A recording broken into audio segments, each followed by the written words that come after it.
Hello everybody, this is the 6th Books and Balance Program pre-recorded video, and this week we are going to be talking about emotional resilience and self-care. So we'll be talking about the importance of regular self-care, examples and kind of ideas for self-care, the importance and strategies to help foster what we call emotional resilience. We're going to discuss a strategy called positive self-affirmations, and we'll also go through some gratitude practices as well.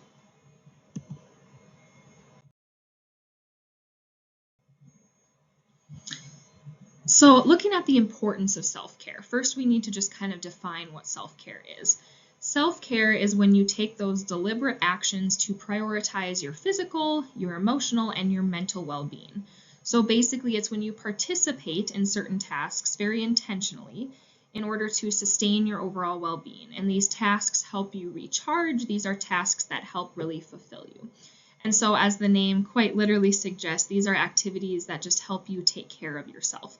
You guys have kids, you have pets, you have other people that you help take care of in your lives, but you also really do truly need to find time and prioritize taking care of yourself and your needs too. And these acts of self-care really truly help us do this. So engaging in regular self-care activities can really help you reduce stress. They can help improve your mood, boost your overall self-esteem, and even enhance emotional resilience as well.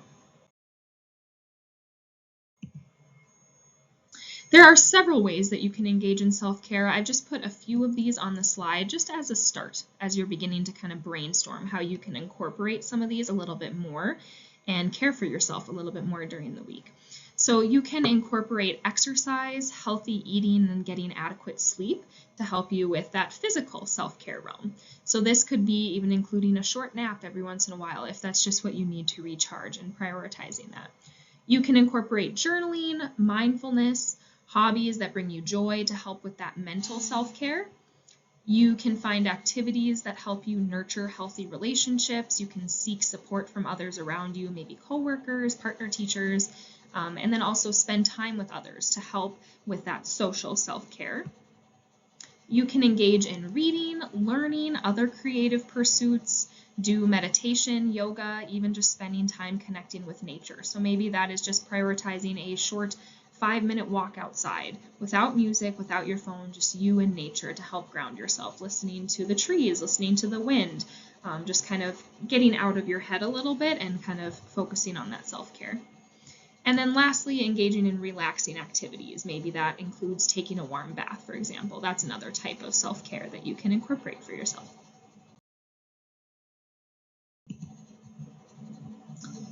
So now we're going to talk about emotional resilience. So when things get challenging, having resilience and having emotional resilience really helps you rebound from those challenging situations. It really involves having an inner strength to help you cope with tough events. And even though certain things might make you feel angry, might give you grief and cause you pain, you're able to keep going physically and psychologically past these traumatic or these challenging things. So having emotional resilience and being resilient can help protect you from mental health conditions such as depression and anxiety. It really helps you cope with those daily life struggles and life demands. So when things get challenging, you have resources, you have tools to really help you rebound and cope, and you can kind of enjoy life a little bit more and hopefully handle stress a little bit better as well. And then ultimately, having good emotional resilience can help you thrive in difficult situations, and you can adapt more readily in a more successful and healthy way to things that happen in your lives. The American Psychological Association, or the APA, provides us with some very concrete tips and suggestions for fostering better emotional resilience. And so the first step is really building your connection. So connecting with those people that are empathetic and they're understanding so that you know that you're not alone in the midst of difficulties that you're maybe experiencing in your life. So really focus on prioritizing those relationships on individuals who help validate your feelings, they're compassionate, and they're trustworthy. So basically those people in your life that emulate the skills of emotional resilience, if you try to kind of create those relationships with them and prioritize those relationships, that can help you in your building of the skill of resilience as well. So it's important to also foster wellness, so take care of your body, promote positive lifestyle factors like positive nutrition, ample sleep, hydration, regular exercise to just help you strengthen your body so your body's more able to adapt to stress, and it can help reduce kind of the tolls of emotions like anxiety and depression in those situations you experience. You should also foster wellness by practicing mindfulness, and we've discussed those on previous weeks in past videos and voiceovers, and so those are definitely strategies that you can integrate here as well. You can avoid negative outlets. That's a great suggestion. So oftentimes those negative outlets are just band-aids. So instead of focusing on maybe things like drugs, alcohol, negative thoughts, focus instead on giving your body resources and tools to help you manage your stress rather than eliminate the feelings of stress altogether.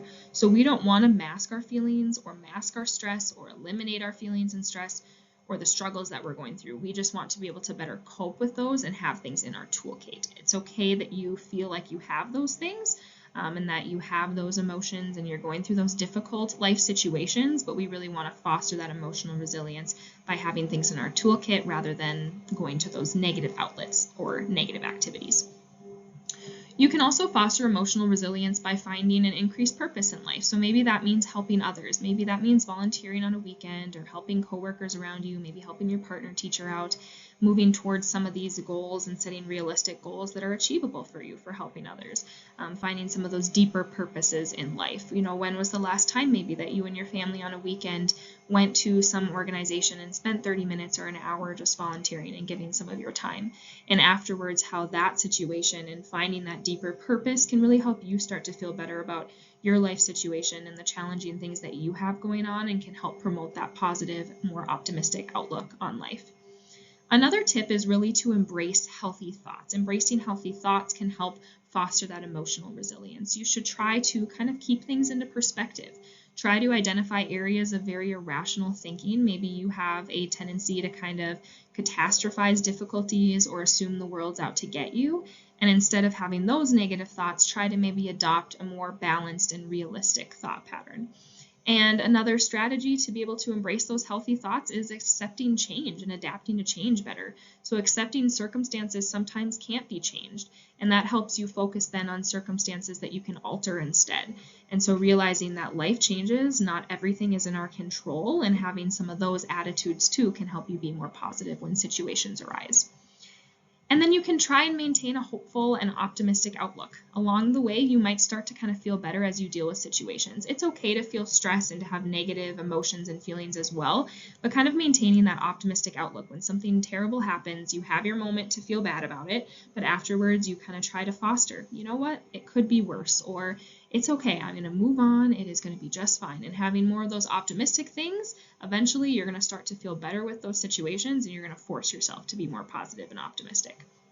And then lastly, you can help foster emotional resilience truly by just seeking help from others. So a licensed mental health professional is a great place to go for that. They could be a psychologist, for example, that can help people just to develop strategies that help them grow that emotional resilience and just better cope with difficult life events that they're experiencing. So if you feel like you do need some more personalized things to help you and things in your toolkit to help you foster this emotional resilience, and if you're kind of struggling where you're at, that is definitely an option to go.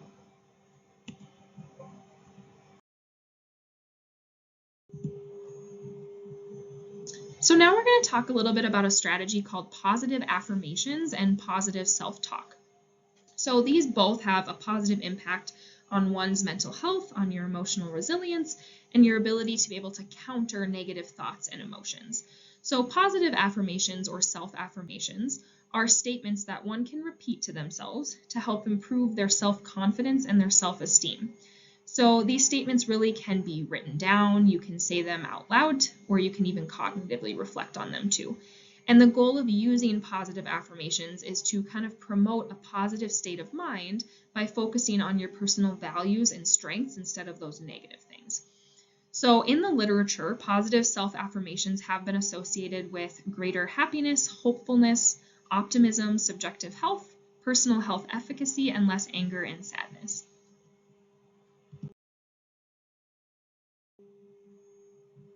I did want to put some examples on this slide of what some positive self-affirmations could look like. These are just examples, so I would rather you come up with some that suit you and your life and different areas that you might need some of that extra strength and positivity in.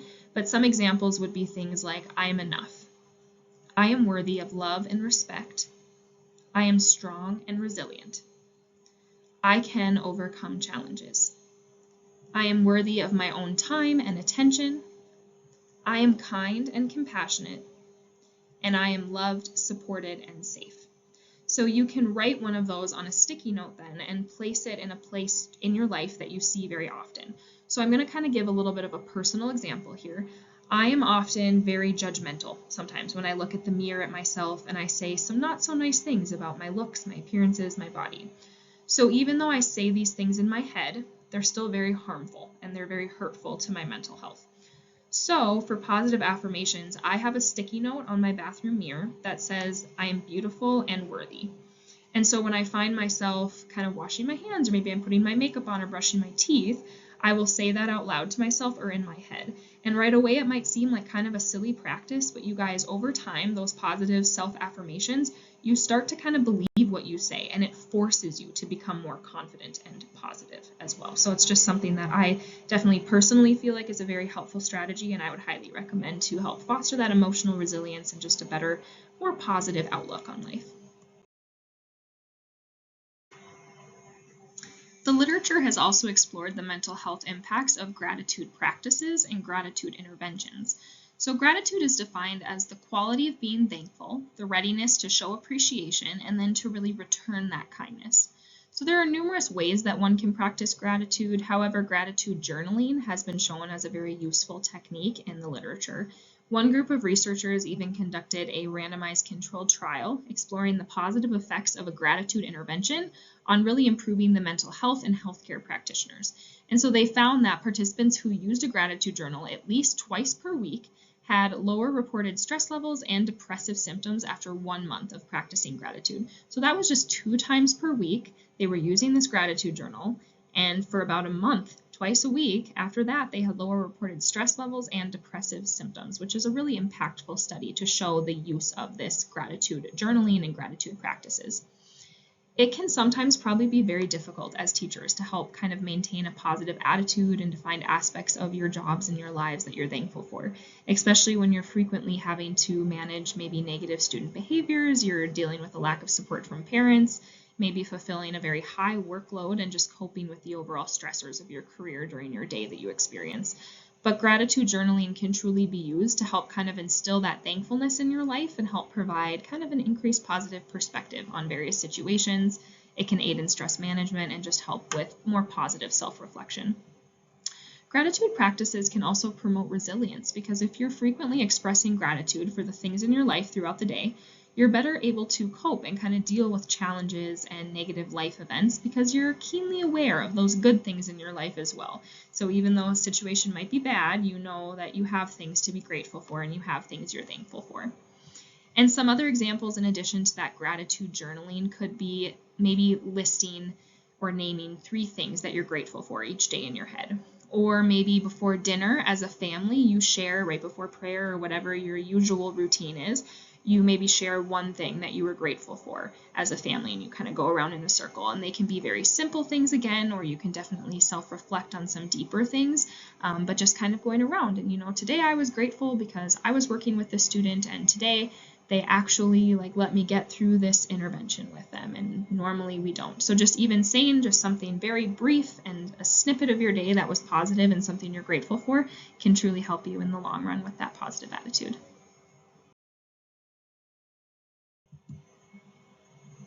So we will be creating some of these resources in the in-person sessions next week, but for those that are unable to make it, I would love you this week to just try creating a gratitude journal. You can use blank paper, you can fold it in half, decorate the front, whatever it may be, but just have a space each night at the end of the day to be able to write down 2 to 3 things that you're grateful for.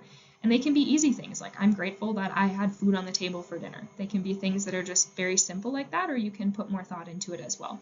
And this is just a great way to help foster gratitude and emotional resilience. And I ask that you just try this for a while and see if after a while, if you kind of are able to reframe your thoughts and kind of help you become more positive and more optimistic about life.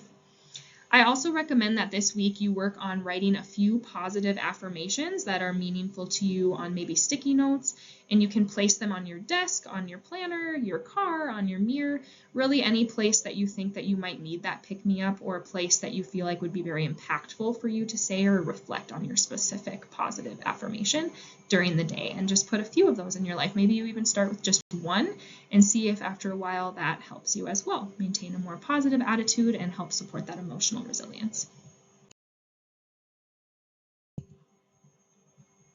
These are the references for this week's content.